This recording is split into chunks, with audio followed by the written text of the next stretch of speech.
I'm starting recording. Welcome to This Week in Tech. I'm going to show one more video real quick. This one's pretty short. Um, Sam Keller left this on Discord, and I thought it was kind of interesting. So we'll watch this real quick. I brought along my son Jonathan, who in the year 2001 will be the same age as I am now. Maybe he will be better adjusted to this kind of world that you're trying to portray. The big difference when he grows up, in fact, if we wanted to wait for the year 2001, is that he will have in his own house, not a computer as big as this, but at least a console through which he can talk to his friendly local computer and get all the information he needs for his everyday life, like his bank statements, his theater reservations, all the information you need in the course of living in a complex modern society. This will be in a compact form in his own house. He'll have a television screen like these here and a keyboard, and he'll talk to the computer, get information from it, and he'll take it as much for granted as we take the telephone. I wonder though, what sort of a life would it be like in social terms? If our whole life is built around the computer, do we become a computer-dependent society and computer-dependent individuals? In some ways, but they'll also enrich our society because it'll make it possible for us to live really anywhere we like. Any businessman and executive could live almost anywhere on Earth and still do his business through a device like this. And this is a wonderful thing. It means we want him to be stuck in cities, to be able to live out in the country or wherever we please, and still carry on complete interaction with human beings as well as with other computers. Oh, look at that kid. All right. So yeah, I just wanted to start This Week in Tech with that, just because I think it is kind of, I don't know, it's especially relevant right now when we are all on either computers or even more advanced devices than they were talking about, um, with remote work. So I thought that was kind of interesting. I'm actually gonna, so this is gonna be annoying, I know. Actually, I'll just keep this. You won't have my video unless you really want my video. Do people want my video? I can go live again and capture OBS. Does What's anyone have an OBS? opinion? Open broadcast software. It's what Twitch streamers use. Oh, how do I use it? You download it. Video would be nice. Okay, so I'm gonna go live again. So you'll just have to join that. All right. All right. Yo, where'd he go? Oh, And there he I'm is. back. Hello. Hello. Okay.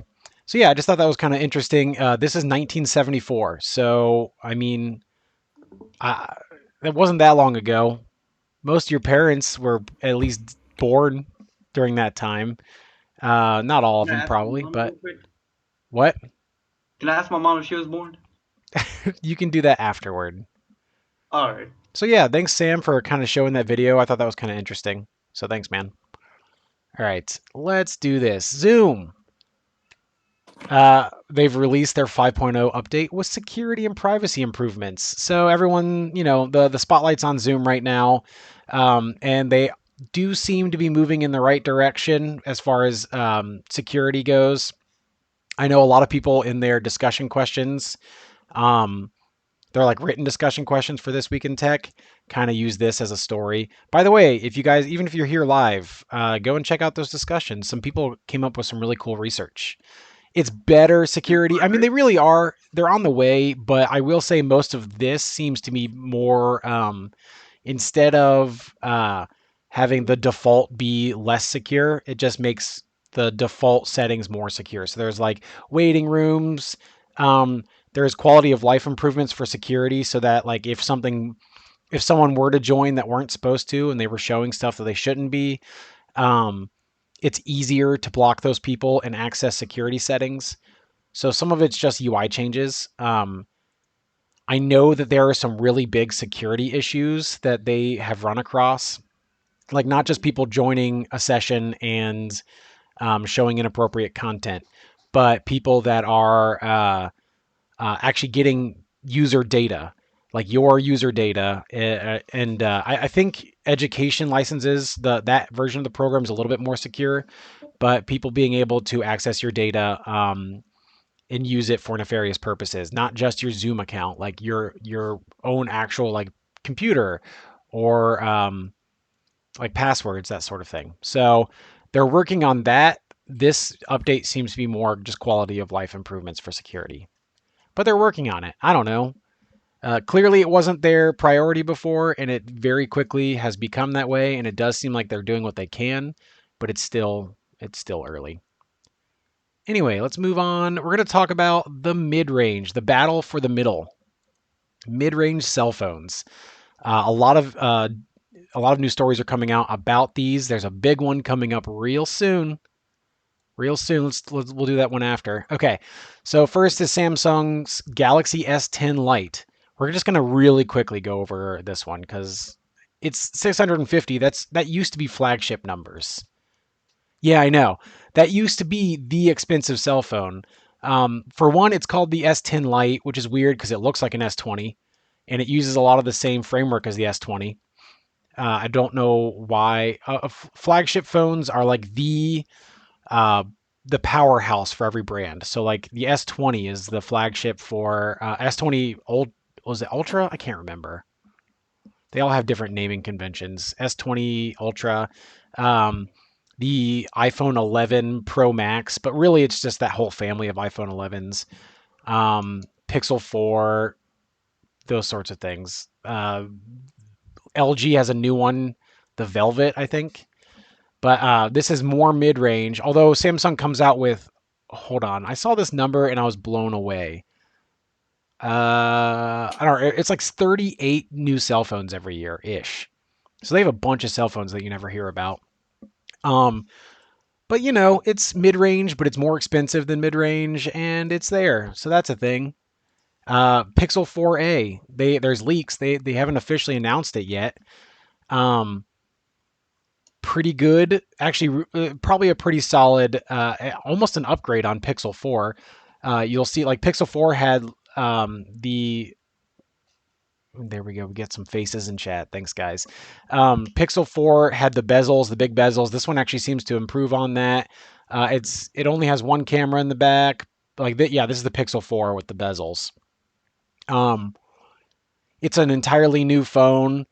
It's gonna be up there with the Pixel 4 as far as camera quality, which means it's like the best camera, almost the best camera. Pixel 4 probably will have a slightly better camera because it has a couple that can be used for image processing, but it'll have a really great camera for $400. And it'll be a really, really solid phone, nice looking, $400. What's a camera? Thanks, Zachy. Um, but let's talk about the big one. I honestly, I'm gonna get a new cell phone sometime soon. I'm leaning toward Pixel 4a because it is like a really really solid thing for $400. Um, a camera takes photos. That's what it is. Let's talk about the iPhone SE. So this is like the big cell phone news right now. The iPhone SE. They apparently have a 8.5 from The Verge, but that's The Verge. It uses an iPhone 8 body with an iPhone 10R camera, basically, um, and then the Apple or the iPhone 11 Pro chip, so an A13 chip. So it's like the most powerful chip, or Apple says the fastest chip on the market. It probably is actually, and a $400 phone. It's an iPhone 8 with A13 chip only. Yeah, I mean, it's not well, it has a better camera than an iPhone 8. And actually the camera itself is what people are saying is in normal light, like daylight, good lighting scenarios, it's every bit as good as the iPhone 11 Pro Max. So it has a home button. Yep, it has a home button. It does not have a headphone jack. Pixel 4a does. That's nice. But I mean, headphone jacks aren't as important as they used to be. Most people have Bluetooth now. But those bezels, look at those bezels. It's just so weird to see bezels that big on a phone now, but it is the best chip in the market for $400. It can do pretty much everything that an iPhone 11 can do for the most part, except for like low light photography. And it doesn't have as good a screen, but It's an LCD screen, so that's not amazing, but it's a really good LCD screen. This is a great deal if you like iPhones and you want to update. This is probably the one to do, unless you really love those expensive ones. But everyone's kind of going more toward mid-range phones because flagship phones are like $1,300 now. So kind of cool. I really still think I'm going to go. I don't really want to skip or like want to switch over to iOS, but this one has me torn. I'm not a flagship guy. I'm not going to spend that much money on a phone right now, but I don't know. Anyway, so Fortnite is coming to Google Play Store. We'll talk about this for like 2 seconds. They weren't for a long time, but Google will get a cut of in-game purchases now. Epic was mad about that, but I mean, it'll increase their numbers, I'm sure. I don't know. But the Google gets a 30% cut of transactions, which is kind of crazy. Fortnite 2020. I mean, you guys have a lot of time for gaming now, so you know. Deadpool is in Fortnite. Just think about that. I don't know. Trying to keep the sinking ship afloat. I actually haven't seen numbers for Fortnite. I am sure it is still popular, like crazy popular. I'm sure it is. Just like with kids, like little kids, because it's free to play. I mean, there's other alternatives now with free to play, but like free to play games have a bunch of players, and kids spend money on things. So it was available on Android before, but I don't think it was available on Google Play. You had to go through Epic, or I don't remember what you had to do because I never did it because it's Fortnite. But anyway, there you go. So, what have you missed so far? Real quick, we talked about mid-range cell phones. iPhone SE is really interesting. It is yeah, Abdullah, you said mutant earlier. That's pretty good. iPhone 8 body, iPhone 10 R camera, and iPhone 11 Pro chip. Super weird.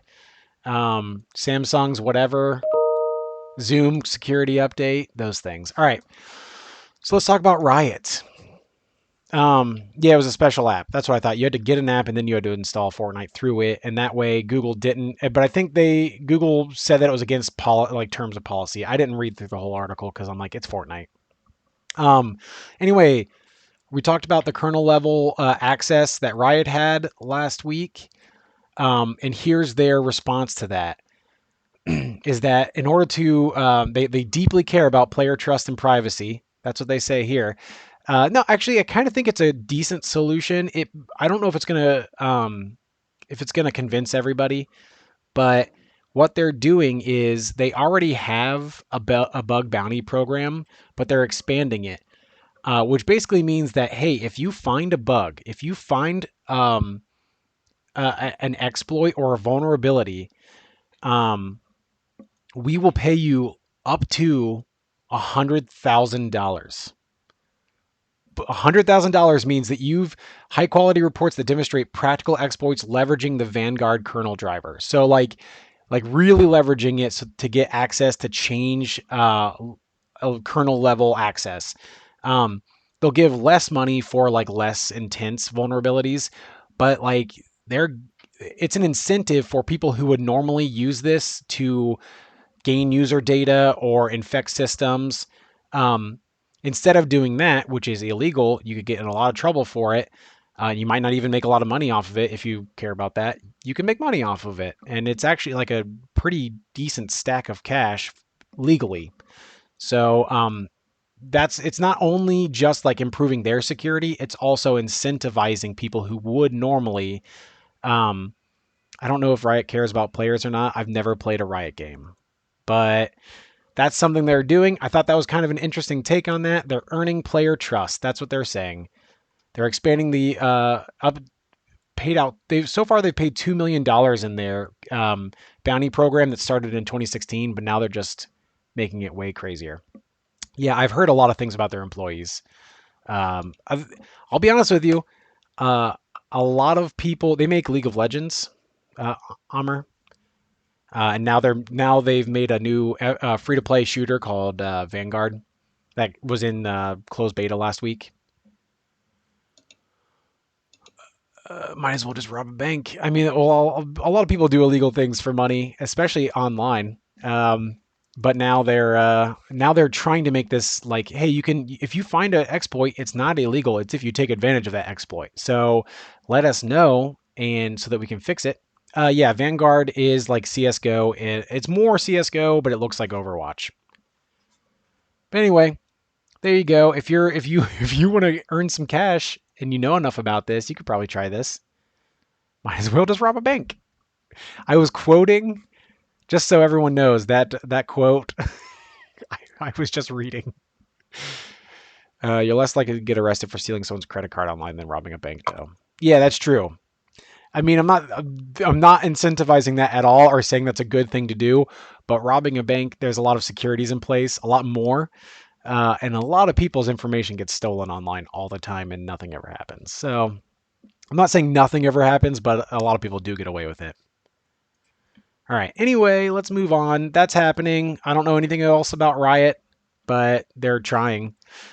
Um, there we go. So Nintendo. Well, cybersecurity, I will say, not exactly my forte. So they're saying I studied this before I went into teaching. I know something. I know the basics of cybersecurity, but nothing like crazy. Um, so in case you didn't know, Nintendo, there's a lot of hijacking of accounts going on right now. So you might want to follow a few of these steps. And actually, this is kind of a little info about what they're doing right now to hijack accounts.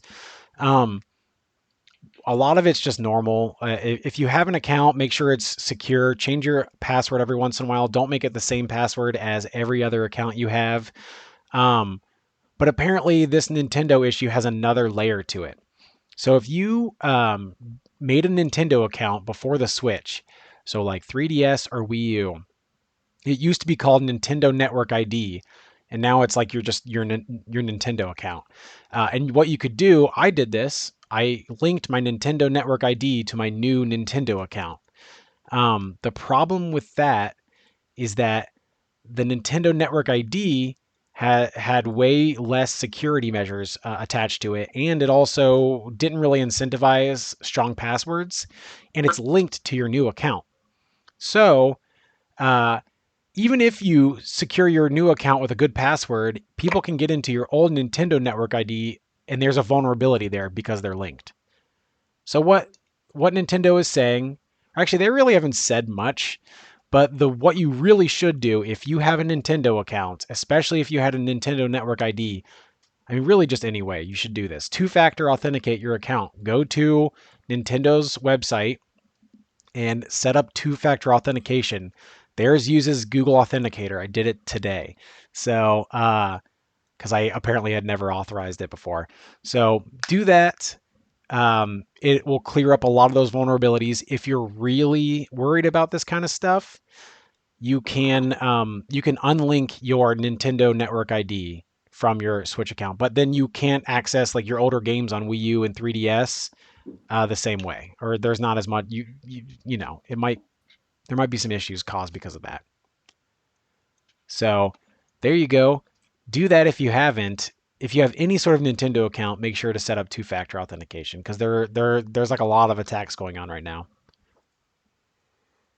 So we talked about this a few months back. X-Helper. It's this it's an unkillable Android backdoor that even if you did a factory reset, stuck around and reinfected your phone. So what they found out is that what actually is happening is that it installs folders with a Trojan that aren't affected by the factory reset. So they don't get deleted when you do a factory reset. And then they reinfect your device as soon as it starts back up. So I don't think anyone probably has this, but it like stumped people for months. They couldn't figure out how this was happening. Turns out it actually wasn't that crazy difficult, and it's actually if you're somewhat confident with Android devices, it's a pretty easy fix. It's just going in recovery mode and changing some folders. or some folders around. But it stumped people for a long time. And it only affected like 30,000 people, I think. Actually, no, that's not true. 33,000 in the US and apparently 50,000 in Russia. But still, and that's just 2 countries. I don't know about others. But chances are you don't have it. You're probably fine.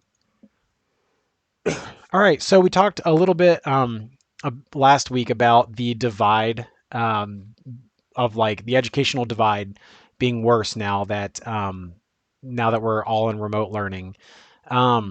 So last week I kind of didn't get into it, but there's been an educational divide for a while. Rural areas don't have as much funding usually, or like low income areas don't have as much funding as like higher income areas for schools. So those areas can suffer as far as like technology and access to materials. And it's just now it's worse because we're all doing remote learning, especially with the technology gap. But this is something that a lot of school districts are doing around the country, including one in Toledo. I thought was kind of interesting. This might be a better solution for like urban environments, but suburban could also be useful. They're taking school buses and they are making them Wi-Fi hotspots, and they're reporting where they are, and they drive them there during like school-ish hours, and people can go if it's either like near apartment buildings where students already live, or there are places where people can at least be in cars or just be around, and there are Wi-Fi hotspots so that people can get work done. So I thought that was kind of interesting. It is one solution to like a huge problem. It's not going to solve the whole thing, but it is kind of I don't know. I think a lot of school districts could do this. A lot of it is usually partnerships with internet service providers. They'll give the hardware, um, and they'll just run off the school's network. Yeah. So I thought that was kind of cool. Like Austin, Texas. These are pictures from Austin, Texas, South Bend, Indiana, Toledo, and a bunch of other areas. I don't know if any schools in our area are doing it, but this could be a way to reach more people. It's free Wi-Fi. I don't know if there might be. It depends on the school district. They might send out. It might only be for like uh, specific devices, or if you have to have a password and only teachers are giving out passwords or something. So there you go.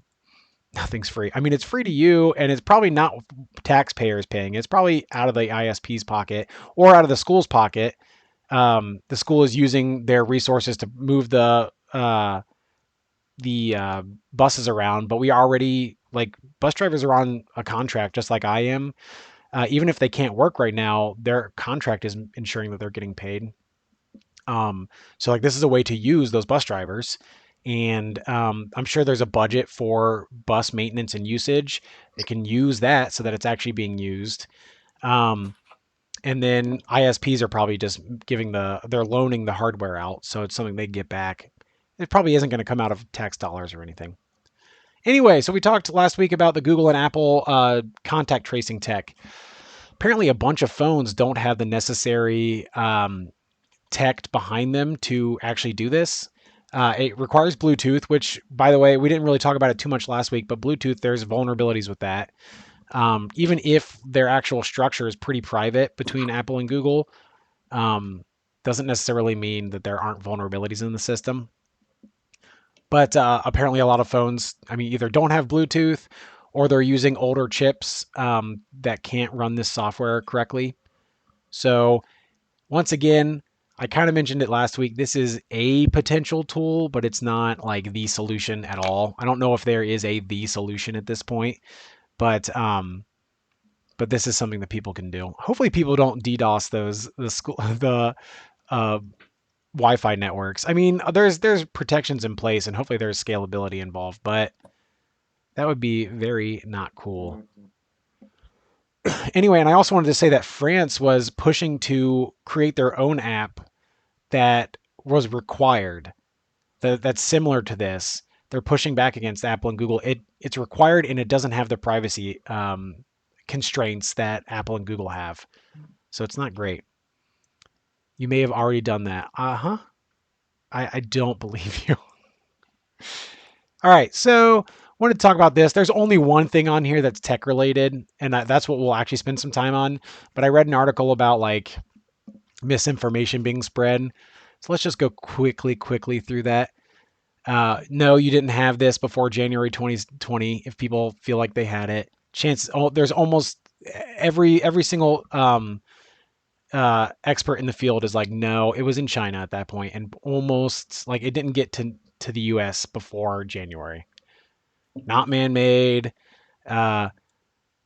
Numbers and models are not deliberately misleading people. They're just using the best data that they have at the time. So like it might not have been correct data, but it's as close as they could do. It's not the flu. This is the worst flu in a long time. This is corona deaths in New York State. I mean, that's obviously New York City's there, so that it's a little bit different than some states. Bill Gates is not evil. He didn't create or he didn't fund a COVID vaccine after making coronavirus so that he could profit off of it. People are doing that. Okay, here's the big one. Here's what we're going to talk about. Virus is spread by 5G cell phone towers. You might think this is insane, and yes, it pretty much is. Like, how do you? My question is, how do you get what is ostensibly like a really, really, really bad cold from a 5G tower? I don't understand. But anyway, a lot of people have been saying that there's issues with 5G ever since the idea was out there, that it like causes cancer and those sorts of things because of the radiation involved. Well, here's just a real quick visual breakdown of what kind of wavelengths we're looking at with 5G. Here's visible light. This is all the things that you see light being bounced off of them and going into your eyes. This is visible light. This is ionizing radiation. This is the stuff that can hurt you with too much. This is sunlight right here. Sunlight can hurt you. It's a sunburn. It can go worse. X-rays. You don't want to have an X-ray all the time, but you can get them for medical purposes. Gamma rays. Those are not good. You want to stay away from gamma rays. Here is 5G. 5G is over here with radio frequencies and microwaves. And the reason microwaves are even here is because these wavelengths can produce heat. So 5G towers produce heat that they vent out. That's about the only byproduct of 5G, is that it produces some heat. So just real quick, just wanted to, if you have anybody in your life that's like, it's like this really, right here is where 5G is. No, it's more like over here. It's fine. I'm reading comments real quick. People blame it on pigeons. I mean, people blame it on bats. We shouldn't hate bats, by the way. Anyway, so let's do this thing. Next one. Yeah, okay. So small business loans. The Fed promised small business loans to a bunch of small businesses, and even up to like a certain amount of it doesn't need to get paid back. That's pretty cool right now. A lot of small businesses need that. Apparently, though, the site was implemented too quickly before people saw a pretty huge oversight. So if you don't know what PII is, it's personally identifiable. Dang it, what is it? Information. That's right. It's like your social security number, your address, anything that can be used to identify yourself. Whoopsie, I accidentally ran out of Wi-Fi. I think it's that coronavirus. It's probably. But anyway, so something that happened was they haven't really released why it happened, but you could fill out your data on this form in order to like get these loans for small businesses, and then you could go to the next step, and then you could be like, oh wait a second, I forgot something, or I messed up something. You could hit back, and it had the potential to load someone else's information. So you could write out all your social security number, because I think it's because that information was cached when it shouldn't have been, and it didn't always pull up the right information.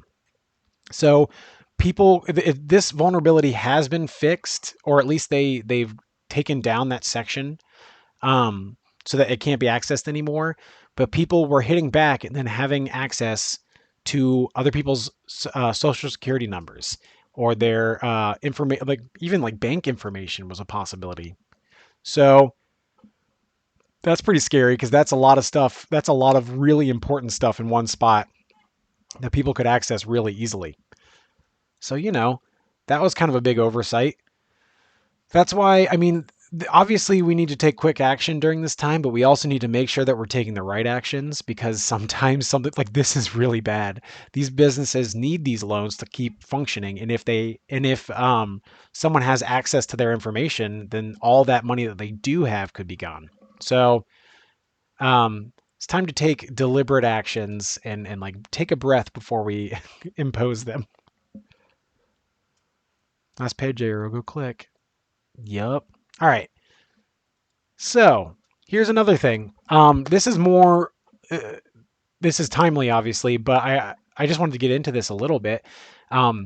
There are certain, well, actually, like all truck companies that move stuff across the United States have different security measures in place to make sure that their truck drivers aren't driving too much. Because this is a real thing. Truck drivers sometimes get paid by the load. They want to get to from point A to point B as quickly as possible so that they can load up their truck again and get another payment. So for a long time, a lot of truck manufacturers and like a lot of times these truckers will take a contract or they'll work directly for a company who will give them deliveries to make. These companies have been like making sure that their truck drivers aren't like falling asleep at the wheel because they've been driving for 20 hours straight.